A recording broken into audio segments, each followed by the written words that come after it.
नमस्कार दोस्तों। आज मैं बात करने वाला हूँ एआरपी के बारे में, यानी एकेडमिक रिसोर्स पर्सन्स के बारे में। जैसा कि आपको पता है, पुराने जो भी एआरपीज़ थे उनको उनके विद्यालय में भेजने का शासन द्वारा आदेश आ चुका है और नए एआरपीज़ के चयन की प्रक्रिया शुरू कर दी गई है। तो आज मैं उसी के ऊपर बात करने आया हूँ, उनके चयन प्रक्रिया के बारे में, उनकी रिस्पॉन्सिबिलिटीज़ के बारे में और अन्य जो भी चीज़ें हैं आज मैं डिस्कस करने वाला हूँ। तो चलिए शुरू करते हैं। बेसिक शिक्षा अधिकारी झांसी द्वारा एक ऐड न्यूज़पेपर में प्रकाशित हुआ था 18 दिसंबर 2024 को, जिसमें 5 सब्जेक्ट के एआरपीज़ की जो नीड है उसके लिए विज्ञापन दिया गया। तो उसमें सामाजिक विषय, अंग्रेजी, हिंदी, गणित और विज्ञान विषय के एआरपी के लिए 5 जनवरी 2025 तक आवेदन पत्र आमंत्रित किए गए हैं। अगर आपको दोस्तों लगता है एआरपी पद आपके लिए बना है तो आप ज़रूर इसमें आवेदन करिए और अपना जो भी टैलेंट है आपके पास वो अन्य टीचर्स के साथ शेयर करिए। तो चलिए देखते हैं आगे दोस्तों। सबसे पहले शुरू करते हैं कि एआरपी की मेजर रिस्पॉन्सिबिलिटीज़, जो दायित्व हैं वो क्या होते हैं। नंबर 1 रिस्पॉन्सिबिलिटी है, वो एक कोऑर्डिनेटर की तरह काम करता है। बीएसए या डाइट प्राचार्य की तरफ से और टीचर के मध्य एक ब्रिज का काम करता है। जो भी शासन द्वारा नई चीज़ें आती हैं, सबसे पहले एआरपी को ट्रेनिंग दी जाती है डाइट लेवल पर या बीएसए लेवल पर, और उनसे ये आशा की जाती है कि वो टीचर्स तक सही सही चीज़ें पहुंचाएंगे। तो एक कोऑर्डिनेटर की तरह वो काम करता है। दूसरा पॉइंट है दोस्तों, विद्यालयों में बेसिक शिक्षा परिषद के परिषदीय विद्यालयों में मंथली सुपरविज़न के लिए वो जाता है। टीचर्स की जो भी समस्याएं होती हैं उनका निदान करने का प्रयास करता है और ट्रैकर और अन्य जो भी चीज़ें हैं, जो हो सकता है शिक्षक को भलीभांति जानकारी ना हो, तो एआरपी का ये काम होता है कि वो सही तरीके से चीज़ें सुचारू रूप से चल रही हैं या नहीं, उसका वो मंथली सुपरविज़न करके रिपोर्ट शासन को भेजे। आगे देखते हैं। कुछ विद्यालय जो निपुण विद्यालय घोषित करने के लिए उनको एआरपी को दिए जाते हैं और एआरपी से आशा की जाती है कि वो उन विद्यालयों को समय रहते निपुण करने का प्रयास करें। तो उनका भी दायित्व एआरपी के ऊपर होता है। कुछ विद्यालय उनको सर्टेन रूप से प्रोवाइड किए जाते हैं, उनकी जिम्मेदारी उनके ऊपर रहती है। और सबसे बड़ा आपका जो भी ट्रेनिंग होती है ब्लॉक लेवल पर, बीआरसी लेवल पर, वो एआरपी द्वारा ही दी जाती है। तो एआरपी के बहुत सारे काम दोस्तों इस प्रकार बन जाते हैं, क्योंकि बहुत ही हेक्टिक शेड्यूल होता है कभी कभी एआरपी का, और लगातार 4-4 दिनों की जो शिक्षकों की ट्रेनिंग है वो चलती रहती है। और हमारे लिए तो 4 ही दिन की होती है, लेकिन उनका 2-2 महीने लगातार ट्रेनिंग में बीतते हैं। तो इस प्रकार जो एआरपी है उसकी क्वालिटी में ये होना चाहिए कि वो सही प्रकार से जो चीज़ें खुद सीखे और उसके बाद टीचर्स को सिखाए। चलिए दोस्तों आगे देखते हैं। अब जानते हैं ये एआरपी पद सृजित कब हुआ था। तो जो एआरपी का पद सृजन हुआ था वो 2019 में हुआ था। उसके पहले समन्वयक होते थे तो वो पद ख़त्म कर दिया गया। उसके बाद टीचर्स ही को एआरपी के रूप में चयनित किया गया और उनको कोई एक्स्ट्रा वेतन दोस्तों नहीं मिलता है इसके लिए, लेकिन अगर वो चाहें तो एआरपी बने और अपना जो भी उनके अंदर टैलेंट है वो टीचर्स के साथ शेयर करें। आगे देखते हैं। जैसा कि पहले हमने डिस्कस किया कि 5 विषयों में 5 ARP का चयन ब्लॉक लेवल पर होता है। तो इस बार भी जो चयन प्रक्रिया है वो 5 सब्जेक्ट की ही होगी। हर ब्लॉक पर 5 ARP मिनिमम तैनात किए जाएंगे। उसको वो ब्लॉक ना दे करके अन्य ब्लॉक प्रोवाइड किए जाएंगे। आगे देखते हैं। डिस्ट्रिक्ट लेवल सिलेक्शन होता है दोस्तों। जिनको भी ARP बनना है तो उनके लिए आवेदन पत्र BRC लेवल पर और जिला स्तरीय लेवल पर उनको फॉर्म भरना होता है और उसके बाद चयन प्रक्रिया आगे की शुरू होती है, वो मैं आगे डिस्कस करूँगा। इनको जो ARP हैं इनको सिर्फ एकेडमिक पर्पस के लिए ही चयन किया जाता है। एकेडमिक कोऑर्डिनेटर होंगे, शिक्षकों के साथ जो भी समस्याएं हैं वो डिस्कस करेंगे और BO के अंडर काम नहीं करेंगे। BO का काम सुपरविज़न नहीं होता। BO के अन्य काम होते हैं बहुत सारे। BO अपना काम करेगा। BO को ये रिपोर्ट भी नहीं करते हैं ARP। ये सीधे BSA लेवल पर या डाइट प्रचार पर रिपोर्ट करते हैं। तो चलिए आगे देखते हैं। अब बहुत ज़रूरी चीज़ है दोस्तों, ARP की क्वालिटीज़ क्या होनी चाहिए। बहुत जिम्मेदारी वाला पद है।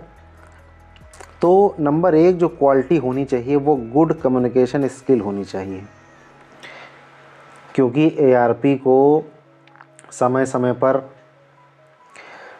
टीचर्स को ट्रेनिंग देनी होती है और पूरी धैर्य के साथ पेशेंट होकर वहाँ वक्ता की तरह बोलना होता है और अपनी बात को जो भी डिपार्टमेंट की तरफ से गाइडलाइंस आई होती हैं उनको इफ़िशेंटली इफ़ेक्टिवली टीचर्स तक कम्युनिकेट करना होता है। तो सबसे पहली क्वालिटी जो होनी चाहिए ARP के अंदर गुड कम्युनिकेशन स्किल होनी चाहिए। अगर आपके अंदर है तो आपको भी ARP बनना चाहिए। अपने एक्सपीरियंस को उनके साथ शेयर करना चाहिए। अगली क्वालिटी दोस्तों है गुड कमांड ओवर सब्जेक्ट। आपका जो भी सब्जेक्ट है, हिंदी, इंग्लिश, मैथ, साइंस, उस पर आपका कमांड हो ताकि आप बेहतर तरीके से जो टीचर्स हैं, हो सकता है वो आपसे ज़्यादा नॉलेज का टीचर हो, PhD भी कभी कभी प्राइमरी में टीचर्स होते हैं। तो आपके अंदर अगर बेहतर कमांड सब्जेक्ट की नहीं है तो आप हंसी के पात्र बन सकते हैं। तो आपका जो कमांड ओवर सब्जेक्ट है वो बहुत बेहतरीन होना चाहिए। तीसरा दोस्तों है गुड टीचिंग स्किल्स। तो गुड टीचिंग स्किल्स क्योंकि बहुत ज़रूरी है, क्योंकि आप टीचर्स को ट्रेन कर रहे हैं, तो आपके अंदर ये क्वालिटी बहुत ज़रूरी है। अगला दोस्तों देखते हैं गुड लीडिंग एबिलिटीज़। क्योंकि आप टीचर्स को ट्रेन करने वाले हैं और टीचर्स अपने आप में ही लीडर्स होते हैं। आप लीडर्स को ट्रेन करेंगे तो आपके अंदर लीडिंग एबिलिटीज़ भी होनी चाहिए। अगर आपको लगता है कि आप ARP बनने के काबिल हैं तो आपको टीचर्स को ट्रेन करना है, तो आपके अंदर वो क्षमता होनी चाहिए कि टीचर्स आपकी बात सुने, आप जो भी कन्वे करना चाहते हैं वो चीज़ों को समझें। Good coordination skills. डिपार्टमेंट की तरफ से काफ़ी नई नई चीज़ें इंट्रोड्यूस होती रहती हैं, तो आपसे ये उम्मीद की जाती है कि आप उन चीज़ों को टीचर्स के साथ शेयर करेंगे और उनको बेहतर तरीके से समझाएंगे। जब आप उनके विद्यालय जाएंगे तो आप टीचर्स के साथ कोऑर्डिनेशन करेंगे। वन वे कम्युनिकेशन नहीं होना चाहिए। आप अपनी बात रखेंगे लेकिन टीचर्स की समस्याएं भी समझने का प्रयास करेंगे। तो गुड कोऑर्डिनेशन स्किल्स बहुत ज़रूरी है। अगला है गुड लिसनर। जैसा मैंने अभी भी कहा कि सिर्फ आपको बोलना नहीं है, आप वन वे कम्युनिकेशन नहीं कर सकते, आपको एक गुड लिसनर भी बनना पड़ेगा ताकि आप विद्यालय की जो समस्या है या टीचर्स की अपनी कोई समस्या है आप उनको सुने और उसके हिसाब से उसका निदान करने का प्रयास करें।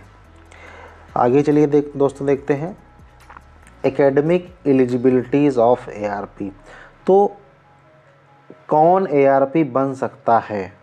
तो सबसे पहले देखते हैं ग्रेजुएट इन स्पेसिफाइड सब्जेक्ट। किसी भी सब्जेक्ट में जो रिक्वायर्ड है उसमें आपको ग्रेजुएट होना नेसेसरी है, जो कि आप हैं ही।